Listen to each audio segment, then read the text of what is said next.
ಮಂಗಳೂರು ಹೊರವಲಯದ ಸುರತ್ಕಲ್ನಲ್ಲಿ ಜುಲೈ 28ರಂದು ಗುರುವಾರ ರಾತ್ರಿ ನಡೆದ ಮೊಹಮ್ಮದ್ ಫಾಜಿಲ್ ಅವರ ಕೊಲೆ ಪ್ರಕರಣಕ್ಕೆ ಸಂಬಂಧಿಸಿ ಆರೋಪಿಗಳು ಬಳಸಿದ್ದ ಕಾರಿನ ಮಾಲಕನನ್ನ ವಶಕ್ಕೆ ಪಡೆಯಲಾಗಿದೆ. ಈ ಬಗ್ಗೆ ಮಂಗಳೂರು ನಗರ ಪೊಲೀಸ್ ಆಯುಕ್ತ ಎನ್ ಶಶಿಕುಮಾರ್ ಮಾಧ್ಯಮದವರಿಗೆ ಮಾಹಿತಿ ನೀಡಿದ್ದಾರೆ. ಕೊಲೆ ನಡೆದ ಪರಿಸರದ ಸಿಸಿಟಿವಿ ಕ್ಯಾಮೆರಾದ ದೃಶ್ಯಾವಳಿಗಳ ಆಧಾರದಲ್ಲಿ 8 ಬಿಳಿ ಬಣ್ಣದ ಇಯೋನ್ ಕಾರುಗಳನ್ನು ವಶಕ್ಕೆ ಪಡೆದು ಅದರ ಮಾಲಕರನ್ನ ವಿಚಾರಣೆಯನ್ನು ನಡೆಸ್ತಾ ಇದ್ದೇವೆ. ಸಿಸಿಟಿವಿ ಕ್ಯಾಮೆರಾ ದೃಶ್ಯಾವಳಿಯಲ್ಲಿ ಕಂಡುಬಂದ ಕಾರಿನ ನೋಂದಣಿ ಸಂಖ್ಯೆಯನ್ನು ಆಧರಿಸಿ ಆರೋಪಿಗಳು ಬಳಸಿದ ಕಾರಿನ ಮಾಲಕನನ್ನ ಸುರತ್ಕಲ್ ಹೊರವಲಯದಲ್ಲಿ ನಿನ್ನೆ ಸಂಜೆ ವಶಕ್ಕೆ ಪಡೆಯಲಾಗಿದೆ ಅಂತ ವಿವರಿಸಿದ್ದಾರೆ.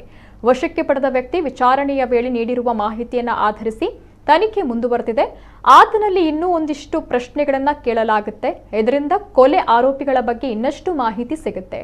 ಬಳಿಕ ನ್ಯಾಯಾಲಯಕ್ಕೆ ಹಾಜರುಪಡಿಸಿ ಮತ್ತೆ ವಶಕ್ಕೆ ಪಡೆಯಲಾಗುತ್ತೆ. ಈಗಾಗಲೇ ಆತ ನೀಡಿರುವ ಮಾಹಿತಿಯನ್ನು ಆಧರಿಸಿ ಕೊಲೆ ಆರೋಪಿಗಳ ಬಂಧನಕ್ಕೆ ಕ್ರಮ ಕೈಗೊಳ್ಳಲಾಗಿದೆ ಅಂತ ಪೊಲೀಸ್ ಆಯುಕ್ತರು ತಿಳಿಸಿದ್ದಾರೆ.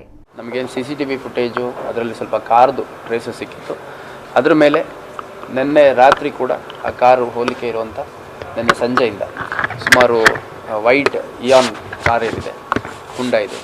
ಸೊ ಆ ಒಂದು ರಿಜಿಸ್ಟ್ರೇಷನ್ ನಂಬರ್ ಬೇಸಿಸ್ ಮೇಲೆ ನಾವು ಸುಮಾರು 8 ವಾಹನಗಳನ್ನು ವಶಕ್ಕೆ ತಗೊಂಡು ಆ ವಾಹನ ಮಾಲೀಕರು ಯಾರಿದ್ದಾರೆ ಅವ್ರನ್ನೆಲ್ಲ ನಾವು ವಿಚಾರಣೆಗೆ ಒಳಪಡಿಸುವಂಥ ಹಿನ್ನೆಲೆಯಲ್ಲಿ ನಮಗೆ CCTV ಆಧಾರದಲ್ಲಿ ಸಿಕ್ಕಿರುವಂತಹ ಮಾಹಿತಿ ಮೇರೆಗೆ ಒಂದು ನಿರ್ದಿಷ್ಟ ಗಾಡಿ ಏನಿದೆ ಆ ಗಾಡಿ ಓನರನ್ನು ನಾವು ನಿನ್ನೆ ಸಂಜೆ ಸುರತ್ಕಲ್ ಹೊರವಲಯದಲ್ಲಿ ವಶಕ್ಕೆ ತೊಗೊಂಡಿದ್ದೀವಿ. ಸೊ ಆ ವ್ಯಕ್ತಿಯನ್ನು ನಿನ್ನೆ ವಶಕ್ಕೆ ತೊಗೊಂಡ್ಮೇಲೆ ಸಾಕಷ್ಟು ವಿಚಾರಣೆಯನ್ನು ಮಾಡಿದ್ದೀವಿ.